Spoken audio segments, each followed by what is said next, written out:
नमस्कार मित्रों, मैं कान्हा राम सैनी मेरे YouTube चैनल संस्कृत ज्ञान गंगा में आपका स्वागत करता हूं। आज संधि प्रकरण हमारे चल रहा था और पिछले वीडियो में हमने संहिता या संधि से संबंधित कुछ महत्वपूर्ण जानकारियां प्राप्त की थी।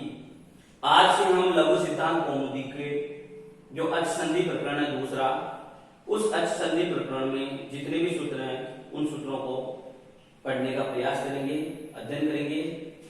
तो जो लघु सिद्धांत कौमुदी के जो दूसरा प्रकरण है अच संधि प्रकरण, उसमें जो पहला सूत्र आता है वह है इको यांची। जो पहला सूत्र आता है वह है इको यांची। ये सूत्र आता है हमारे। इस सूत्र को समझने के लिए मैं इसका विखंडन करता हूं। सबसे पहले तो विखंडन करने पर जो हमें प्राप्त होंगे शब्द इक है, दूसरा शब्द हमें प्राप्त होगा यण, तीसरा शब्द हमें प्राप्त होगा अचि। इसका अर्थ समझने के लिए इक है, यण, अचि, ये तीन शब्द हमारे प्राप्त हुए। इन तीनों शब्दों का अर्थ समझने के लिए हमें इनकी विभक्ति देखनी पड़ेगी। तो इक में यदि हम विभक्ति देखते हैं तो षष्ठी विभक्ति एक वचन है, और यण में देखते हैं तो प्रथमा विभक्ति एक वचन है, और अचि में यदि हम विभक्ति देखते हैं तो सप्तमी विभक्ति एक वचन है। इस प्रकार से हमें इनकी विभक्तियों का ज्ञान करना है। अब इसका हम सामान्य जो इसका अर्थ है उसको निकालने का प्रयास करते हैं कारक चिन्हों के द्वारा। इस षष्ठी विभक्ति में हमें पता है का, के, की, इस प्रकार से कारक चिन्ह होते हैं। सप्तमी विभक्ति में होता है में पर। तो इसका जो सामान्य अर्थ होगा वो इस प्रकार से होगा कि इक है यानी इक का, यण यानी यण हो, इक का यण हो, अचि अच में। इस प्रकार से इसका अर्थ हुआ, सामान्य जो अर्थ है वो हुआ इक का यण हो अच में। परंतु भगवान पाणिनि के द्वारा इस सूत्र का इतना सामान्य अर्थ नहीं बताया गया है। इसका कुछ विशेष अर्थ है। उन्होंने षष्ठी विभक्त्यांत पद का प्रयोग करके कुछ विशेष अर्थ बताया है, सप्तमी विभक्त्यांत पद का प्रयोग करके कुछ अलग अर्थ बताया है, पंचमी विभक्त्यांत पद का प्रयोग करके कुछ अलग अर्थ बताया है। तो इन अर्थों को समझने के लिए हमें परिभाषा सूत्रों को समझना पड़ेगा, परिभाषा सूत्रों को देखना पड़ेगा। पाणिनि जी ने प्रथम प्रकरण में ही परिभाषा सूत्रों को कहा है, संज्ञा जो है उनको कहा है। तो इस षष्ठी विभक्ति का अर्थ समझने के लिए हमें पाणिनि जी ने जो एक परिभाषा सूत्र कहा है उसको समझना पड़ेगा, उसको यहाँ पर लाना पड़ेगा। इसका जो अर्थ है वो स्पष्ट करने के लिए उस परिभाषा सूत्र को यहाँ बताना पड़ेगा। तो जो परिभाषा सूत्र है वो सूत्र है कि षष्ठी स्थाने योगा, षष्ठी स्थाने योगा। ये परिभाषा सूत्र कहता है, पाणिनि जी ने स्पष्ट कर दिया इस परिभाषा सूत्र के द्वारा कि यदि मैं किसी सूत्र में षष्ठी विभक्ति का प्रयोग करता हूं, यदि कोई पद, कोई शब्द मेरे द्वारा सूत्र में षष्ठी विभक्त्यांत प्रयोग किया गया है, तो उस पद के बाद में स्थाने योग कर लेना चाहिए, स्थाने जोड़ लेना चाहिए प्रत्येक सूत्र में। तो जो यहाँ पर जो सूत्र का अर्थ होगा, इस इकाई का जो अर्थ होगा वह होगा इकाई स्थानीय। ये स्थानीय कहां से अर्थ निकल करके सामने आया? पहले अर्थ हो रहा था इक का, अब अर्थ हो रहा है इक के स्थान पर। अर्थ में अंतर हो गया, ये विशेष अर्थ हुआ पाणिनि जी के द्वारा कहा गया अर्थ, और जो हम पहले कर रहे थे वो सामान्य अर्थ था। तो यहां हमने इक का अर्थ समझ लिया, इकाई का अर्थ समझ लिया। उसके बाद में यण प्रथमा विभक्ति में है, प्रथमा विभक्ति में आदेश होता है यण स्यात्, इस प्रकार से अर्थ हो जाएगा। उसके बाद में पाणिनि जी ने सूत्र में अचि इस शब्द में सप्तमी विभक्ति का प्रयोग कर रखा है। तो ये जो सप्तमी विभक्ति का अर्थ समझने के लिए हमें वापस परिभाषा, जो दूसरा परिभाषा सूत्र कहा है सप्तमी विभक्ति के लिए, उसको समझना पड़ेगा, उसको कहना पड़ेगा। जो दूसरा परिभाषा सूत्र है वह है तस्मिन् नीति निर्दिष्टे पूर्वस्य, तस्मिन् इति निर्दिष्टे पूर्वस्य, ये दूसरा परिभाषा सूत्र आता है, वो सप्तमी विभक्त्यान्त पद का अर्थ स्पष्ट करने के लिए आता है। सूत्रों के अंदर जो सप्तमी विभक्त्यान्त पद कहा गया है उसका अर्थ स्पष्ट करने के लिए आया है। तो ये सूत्र कहता है कि तस्मिन् इति निर्दिष्टे पूर्वस्य, यानी तस्मिन् में कौन सी विभक्ति है? सप्तमी विभक्ति है। तो इसका जो सप्तमी इति निर्दिष्टे करे, यानी सप्तमी के द्वारा जिसका निर्दिष्ट कर दिया गया है, सप्तमी विभक्ति के द्वारा जिसका निर्दिष्ट किया गया है, तो जो कार्य होगा वह कार्य उससे पूर्व में होगा। तो यहां पर जो सप्तमी विभक्ति के द्वारा जो निर्दिष्ट किया गया है वो अचो को किया गया है। अच में है ना सप्तमी विभक्ति, अची ऐसा कहा गया है, हली तो नहीं कहा गया या जसी नहीं कहा गया, अची कहा गया है। अची यानी स्वर, तो स्वरों के लिए कहा गया है, स्वरों में सप्तमी विभक्ति का प्रयोग किया गया है। तो जो कार्य होगा स्वर से पूर्व में होगा, जस्ट पूर्व वाले वाणी में होगा। ये यहां आकर के ये सप्तमी विभक्ति का अर्थ भी आपके समझ में आ गया होगा। तो जो ये वर्ती में लिखा हुआ है उसको हम देखते हैं। तो वर्ती में भी ऐसा ही लिखा हुआ है कि इका स्थाने यण स्यात् अचि संहितायाम विषय,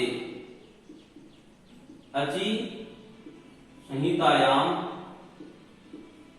विषय, अचि संहिता के विषय में इक के स्थान पर यण आदेश होता है। यहां तक हमारे अर्थ स्पष्ट हो गया होगा।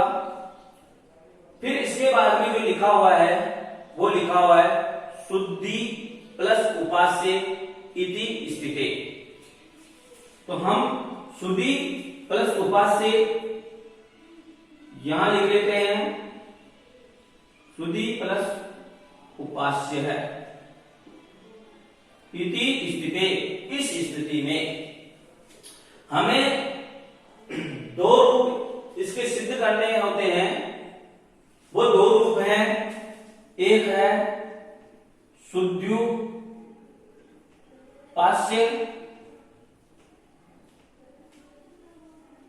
और एक रूप है शुद्ध्युपास्य।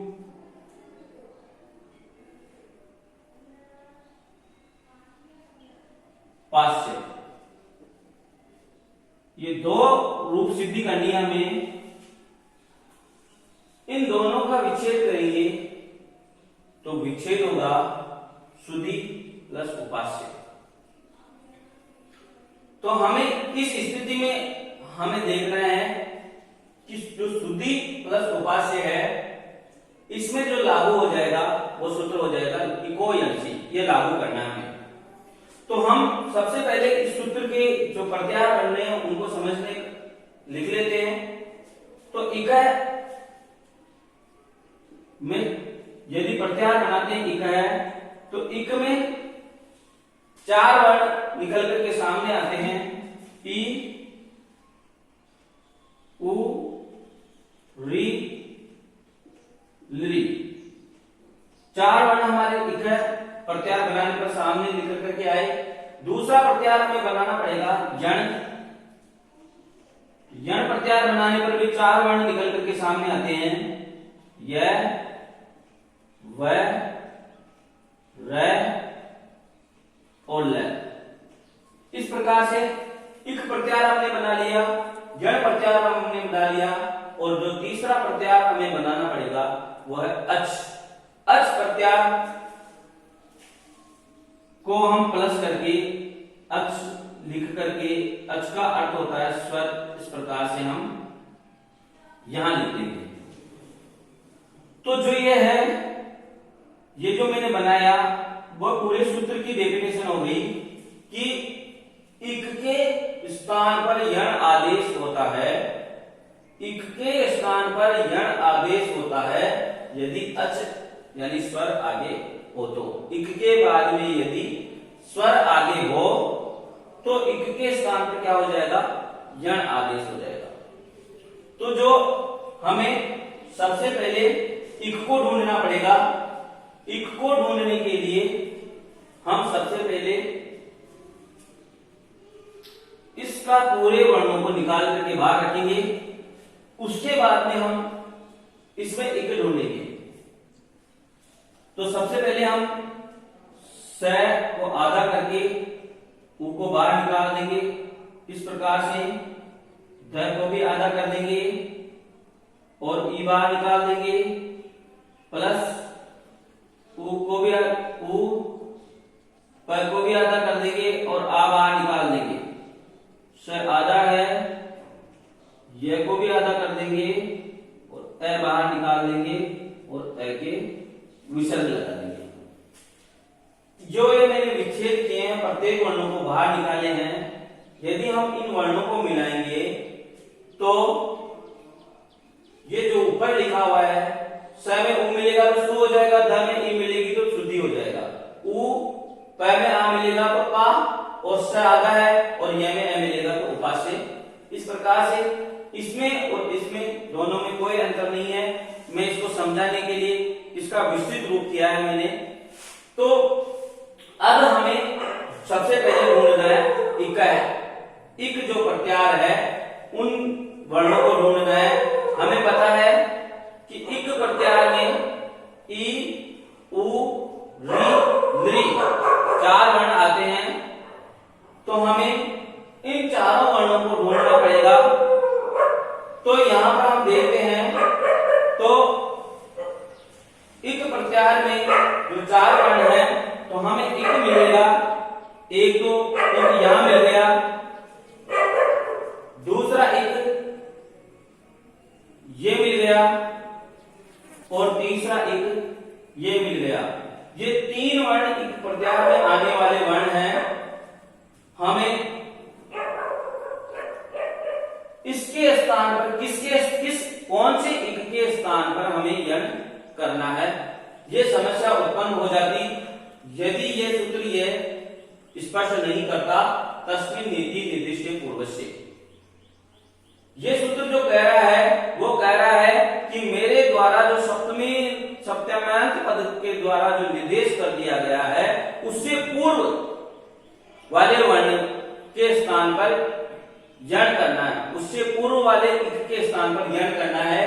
तो यहाँ जो सप्तम्यांत पद है अच यानी स्वर से पूर्व वाले इक के स्थान पर ही हमें यण करना है। तो यहाँ पर हम देखेंगे तो स्वर से पूर्व वाला इक, जो ये इक है ये स्वर से पूर्व वाला नहीं है क्योंकि इसके बाद में क्या है, व्यंजन है। और ये वाला इक है इसके बाद में भी व्यंजन है। और ये जो बीच में जो ई है इसको यदि हम देखते हैं तो ये सूत्र के अनुसार है क्योंकि यह स्वर से पूर्व वाला इक है। तो हमें ऐसा इक मिल गया जिसके पूर्व में ऐसा इक मिल गया जिसके बाद में अच है, स्वर है। तो इस इक के स्थान पर हमें यण करना पड़ेगा। तो हम इस इक के स्थान पर क्या करेंगे, इस ई के स्थान पर क्या कर देंगे, यण। यण में हमें पता है 4 वर्ण आते हैं, य, व, र और ल। ये चारों वर्ण ही आदेश होने लगेंगे। स्थिति कंफ्यूजन की हो गई कि सूत्र में सिर्फ मात्र ऐसा कहा गया है कि इक के स्थान पर यण करना है यदि आगे स्वर हो तो इक में मिल गया, ई मिल गया हमें इक, उसके स्थान पर यण करना है और यण में 4 वर्ण है, सीट 1 है। तो अब किस वर्ण को बैठाएं ई के स्थान पर, ये स्थिति आ गई। तो फिर वापस यहां पर वही परिभाषा सूत्र, इसका जो परिभाषा सूत्र है, तो यहां पर फिर वापस परिभाषा सूत्र आकर के स्पष्ट करेगा स्थिति को कि ऐसा होना चाहिए। जो परिभाषा सूत्र हैं उनके लिए कहा गया है कि अनियमे नियम कारणीय परिभाषा, अनियमे नियम कारणीय परिभाषा। जो परिभाषा सूत्र हैं उनके बारे में उनकी बताई गई होती कि जब अनियम की स्थिति हो जाए, जब कंफ्यूजन की स्थिति हो जाए, जब गाड़ी पटरी से नीचे उतरने लग जाए, समझ में नहीं आ रहा क्या करें क्या न करें, तो ऐसी स्थिति में आकर के परिभाषा सूत्र उस अनियम की स्थिति को नियम में ले आते हैं। तो यहां पर जो अनियम की स्थिति उत्पन्न हो गई थी कि हम ई जो ये एक वर्ण है इसके स्थान पर यण करना है, यण में से कौन सा वर्ण हमें करना पड़ेगा, इसके लिए परिभाषा सूत्र आगे आया स्थाने अंतरतम। जो ये परिभाषा सूत्र है यह आया स्थाने अंतरतम।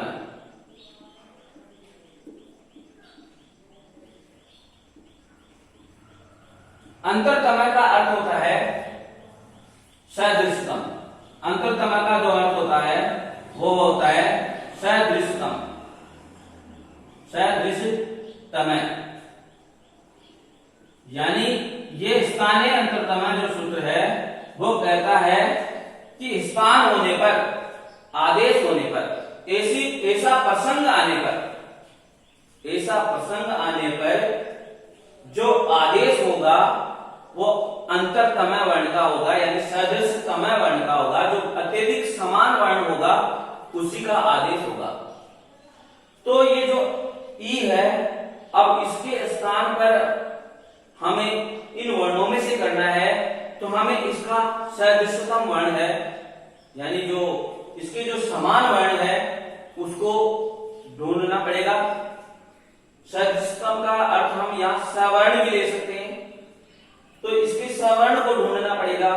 और सवर्ण ढूंढने के लिए हम उच्चारण स्थान, आभ्यंतर प्रयत्न आदि का प्रयोग करते हैं। तो हम यहां पर उच्चारण स्थानों का प्रयोग करके देखेंगे कि ई का सवर्णी कौन सा वर्ण है, ई का सदृश वर्ण कौन सा है। तो हमें ई का उच्चारण स्थान पता है कि ई का उच्चारण स्थान है तालु, तो हमें इचुई सा नाम तालु। तो हमें जो ताला पे जो वर्ण है उसको ढूंढना पड़ेगा। तो हम यहां पर ल को देखते हैं, तो ल का दंत उच्चारण स्थान होता है, इसीलिए ल ई का सवर्णी नहीं है। उसके बाद में र को देखेंगे तो र भी नहीं होगा, क्योंकि इसका रिटूसा नाम मूर्धा उच्चारण स्थान है। उसके बाद में यदि हम व पर आएंगे तो व को देखेंगे तो व का दंतोष्ठ दांत और होठ है, तो ये भी नहीं होगा, क्योंकि ई का तो हमें तालु वाला चाहिए, ई का उच्चारण स्थान वाला चाहिए। यदि हम य पर आएंगे तो देखेंगे कि य का उच्चारण स्थान भी क्या है, तालु, और ई का उच्चारण स्थान भी क्या है, तालु। इस प्रकार से ये चारों वर्णों का जो आदेश होने लग गया था उसकी निवृत्ति ये स्थानीय अंतरतम जो सूत्र आकर के कर देता है। इन चारों का नहीं होगा, जो सदृश वर्ण होगा, जो समान वर्ण होगा, उसका ही आदेश होगा। तो इस प्रकार से ई के स्थान पर जो वर्ण होगा वो आदेश होगा, वो यही होगा। ये आपकी स्थिति समझ में आ गई होगी ये बात कि ई के स्थान पर यही आदेश क्यों होता है। अब और अधिक समझाने की आवश्यकता नहीं है आपको, क्योंकि आपके स्पष्ट हो गया होगा कि ई के स्थान पर यह आदेश ही क्यों हुआ। अब आगे और जो चीजें हैं वो भी आपको समझाने की जरूरत नहीं पड़ेगी, क्योंकि जो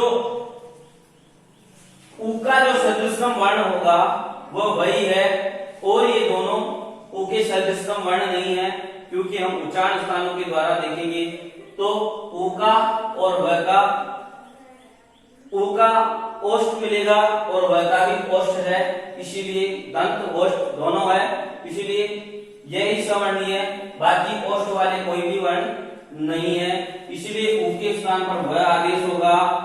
री का और र का एक ही उच्चारण स्थान है मूर्धा, इसीलिए री के स्थान पर वही आदेश होगा, और री का और ल का एक ही उच्चारण स्थान है दंता, इसीलिए री के स्थान पर लही आदेश होगा। अब आपके स्थिति बिल्कुल समझ में आ गई होगी कि यदि ई उ री ली के बाद यदि कोई स्वर हो, बाद में कोई स्वर हो, तो ई के स्थान पर यह आदेश होगा, उ के स्थान पर वह आदेश होगा, री के स्थान पर र आदेश होगा, और ली के स्थान पर ल आदेश होगा। यह आपकी स्थिति बिल्कुल समझ में आ गई होगी। अब इसके बाद हम करेंगे ये जो है स उ स आधा, और इधर उ प आ स आधा, ये आधा और ये स्थिति हो गई। ई के स्थान पर हमने क्या कर दिया, ये कर दिया। अब यदि हम इस जगह मिलाएंगे तो हमारा जो एक रूप है शुद्ध्युपास्य, वह रूप बन जाता है। यदि हम इसको मिलाएंगे तो हम मिला करके देखते हैं, स में उ मिलाया, सु हो गया, उसके बाद में द आधा ही रहेगा क्योंकि आगे व्यंजन है, उसके बाद में य में उ मिलाया तो यू हो गया, प के बाद में आ रहा है इसलिए पा हो जाएगा, स आधा ही रहेगा क्योंकि उसके बाद में फिर व्यंजन आ रहा है, और य में अ मिल जाएगा तो यह पूरा हो जाएगा और आगे विसर्ग है। इस प्रकार से हमारे जो एक रूप है शुद्ध्युपास्य ये सिद्ध हो गया। अब हमें दूसरा जो रूप है उसको सिद्ध करना है, तो आपके यहां तक मैं सोच रहा हूं, यहां तक आपके ये क्लियर हो गया होगा कि ये रूप कैसे बना। अब जो मैं इसको मिटा देता हूं क्योंकि हमने इस रूप को सिद्ध कर लिया, यहां हमारे लिखा हुआ है, यहां तक ही ये सिद्ध हो गया। इसके बाद में हम जो दूसरा जो रूप है उसको सिद्ध करेंगे, इसके बाद में ही चलेंगे।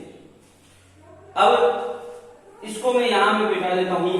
अब ऐसी स्थिति होने पर एक दूसरा सूत्र लागू हो जाता है, वह सूत्र है अनचिच, वह सूत्र है अनचिच। एक अनचिच सूत्र लागू हो जाता है, अनचिच।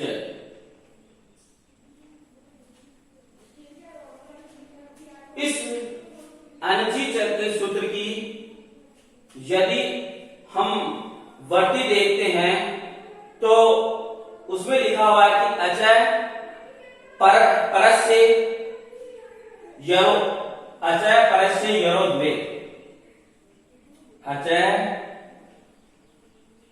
परस्य यरो द्वे, अनचि, अचय परस्य यरो द्वे वा अस्तो वा स्तो न तो अनचि, न तो अनचि, ऐसा भर्ती में लिखा हुआ है।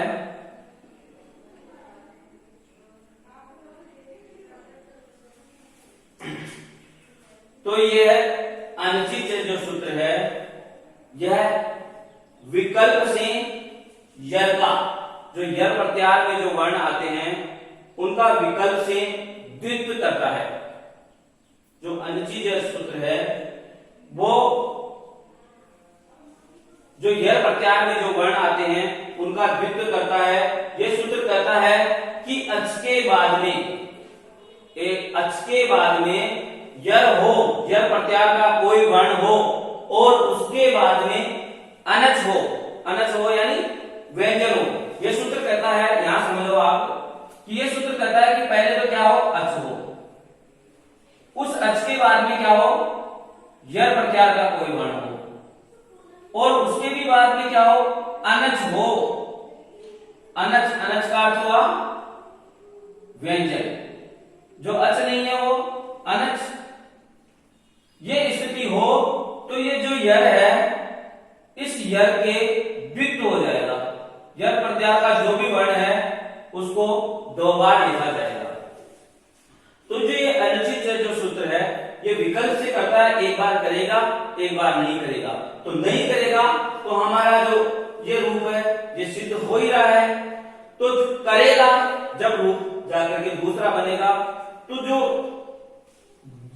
जो हम देखते हैं कि यर ऐसा कौन सा है जिससे पूर्व अच है और उसके बाद में अनच है। अब यर प्रत्याहार के वर्णों को यदि देखते हैं तो एक ध आता है और एक ये आता है, ये दोनों यर प्रत्याहार के अंतर्गत आते हैं। लेकिन हमें स्थिति देखनी है कि ऐसा यर ढूंढना है जिससे पूर्व में अच हो और बाद में अनच हो यानी व्यंजन हो। तो यदि हम यह को देखते हैं तो इससे पूर्व में अच नहीं है और उसके बाद में अच है यानी इसके विपरीत वाला है, यानी इस जो यह है इसके स्थान पर द्वित्व नहीं होगा।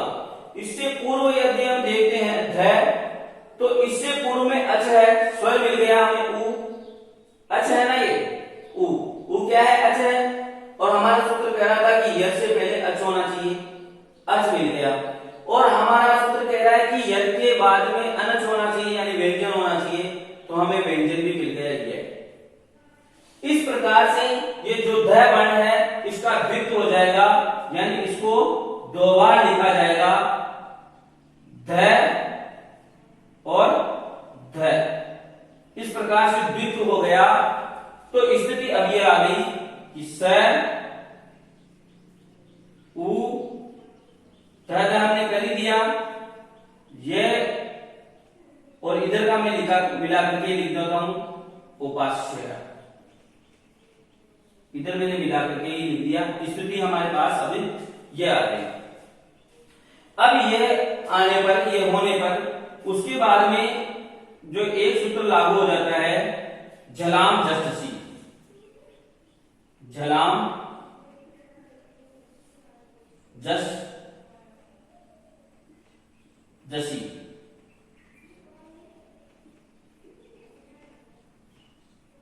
इस सूत्र की वृद्धि में लघु सिद्धांत कौमुदी में हम देखते हैं तो ऐसा लिखा हुआ है कि स्पष्टम, स्पष्ट है, वृद्धि में और कुछ लिखा ही नहीं हुआ है और स्पष्ट होना भी चाहिए हमारे, क्योंकि हम ऊपर से जो चीजें पढ़ते आ रहे हैं वही चीज वापस आ गई। ये षष्ट्यांत पद है, जल, जलाम षष्ठी विभक्ति है, जस में प्रथमा विभक्ति है और जसी में सप्तमी विभक्ति है। तो इस सूत्र की अर्थ अपने आप ही हमें समझ में आ जाएगा कि जलाम स्थाने, जलों के स्थान पर जस जस आदेश होता है, जसी संहितायाम विषय, यानी जलों के स्थान पर जस आदेश होगा यदि आगे कोई जस, जो जस प्रत्याहार का कोई वर्ण हो तो जस आदेश हो जाएगा। तो हम जल प्रत्याहार बनाएंगे तो जल प्रत्याहार में जो वर्ण आएंगे उनको देखेंगे तो हमें जल प्रत्याहार का वर्ण दो मिलते हैं, ये ध और ये ध, ये दोनों जलों के अंतर्गत आते हैं। और सूत्र कह रहा है कि इनके तुरंत बाद में प्रत्याहार का कोई वर्ण मिलना चाहिए। तो जस प्रत्याहार का कोई वर्ण हम देखते हैं तो ये जस प्रत्याहार के अंतर्गत आता है। ये है, ये जस प्रत्याहार के अंतर्गत नहीं आता है।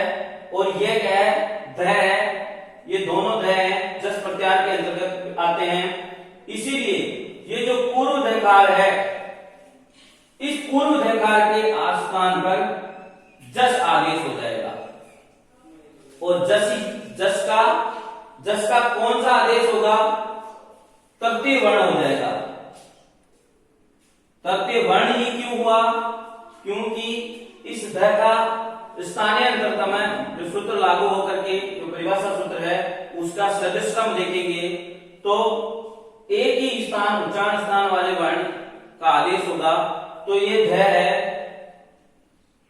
तो उसके स्थान पर द ही आदेश होगा। अन्य दूसरे स्थान वाले वर्ण हैं, इसलिए कोई दूसरा आदेश नहीं होगा। तो स्थिति हमारी अब ऐसे हो गई, स आधा है, उ है, द है, फिर उसके बाद में ध है, यह है, फिर उपास्य है। ये स्थिति हमारे पास में आ गई। अब यहां पर एक सूत्र लागू हो जाता है, वो सूत्र भी हमें समझना लेना चाहिए। यहां हम यदि मिलाएंगे तो हमारा वो रूप सिद्ध हो गया है, परंतु जो कोई सूत्र लग रहे हैं उसको लागू करके हम वो रूप आगे सिद्ध करेंगे। क्योंकि जो हम अब आगे जो लगाने जा रहे हैं सूत्र, वो यहाँ काम कुछ भी नहीं करेंगे, लेकिन आगे जाकर के लघु सिद्धांत कौमुदी में उनका भी काम होगा, उनके द्वारा भी जो काम कार्य होगा, इसलिए उनको यहाँ पर लागू करना अनिवार्य है। तो जो आगे जो सूत्र है वो आगे आएगा, संयोगांत तस्य लोप है, ये सूत्र लागू हो जाएगा।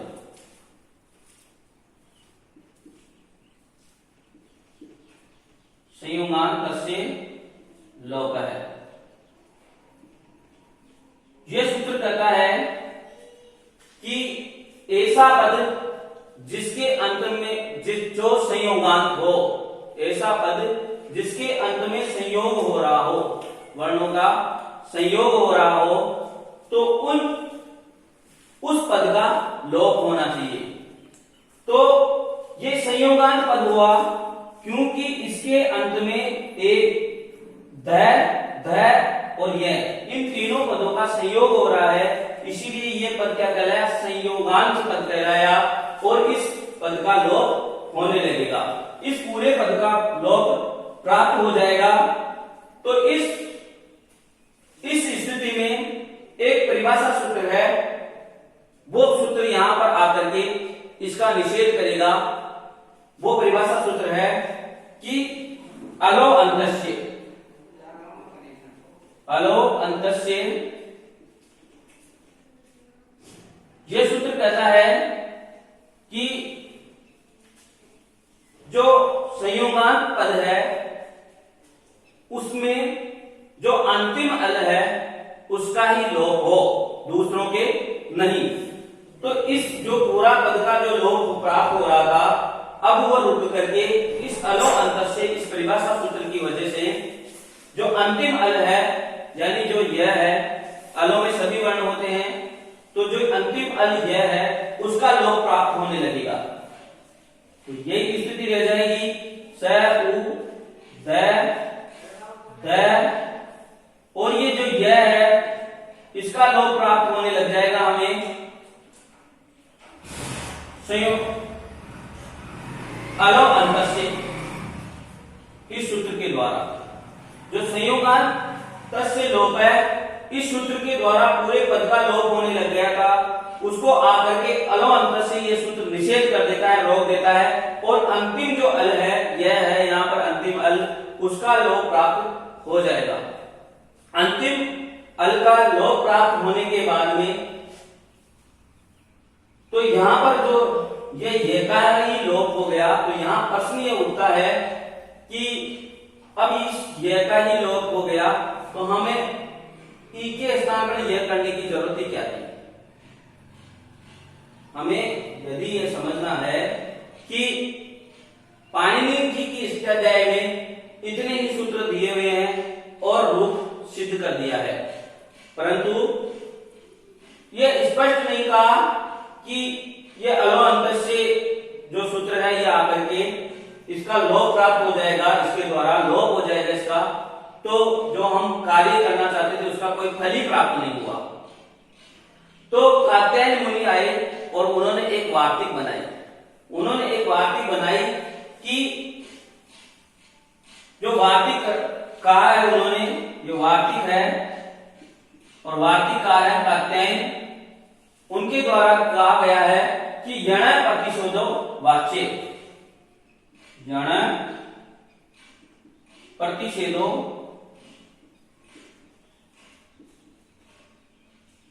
वाच्य, यानी कहीं पर संयोगान पद का लोप हो रहा हो, उनमें यदि यण प्रत्याहार का कोई वर्ण हो तो उसका निषेध यह सूत्र कर देता है कि उसका लोप नहीं होगा। यदि संयोगान पद में किसी वर्ण का लोप हो रहा है तो यह वार्तिक आकर के उस संयोगान पद के लोप होने वाले जो यण प्रत्याहार के जितने भी वर्ण हैं उनका निषेध कर देता है। तो जो ये का जो हमें लोप प्राप्त हो रहा था उसका भी निषेध हो जाता है, और जो हमारे जो अब जो हमारे इसका निषेध हो गया तो हमारे अब जो शब्द बनेगा वो हमारी जो रूप सिद्धि है दूसरी शुद्ध्युपास्य वह बन जाएगा। स में उ मिलेगा तो सु बन जाएगा, द आधा ही रह जाएगा क्योंकि इसके बाद में द व्यंजन है, ध भी आधा ही रह जाएगा क्योंकि इसके बाद में भी क्या है व्यंजन है, यू, य में उ मिलेगा तो यू हो जाएगा और फिर पास से। इस प्रकार से ये दूसरा हमारा जो रूप सिद्धि है शुद्ध्युपास्य ये सिद्ध होती है। इस शुद्ध्युपास्य को दूसरी भी प्रकार से लिखा जाता है, वो मैं आपको बता दूं। सु, ये द, इस द में ये आधा है इसलिए ये द ये आधा, और ये द भी आधा है इसीलिए यह, और फिर यू पास्य।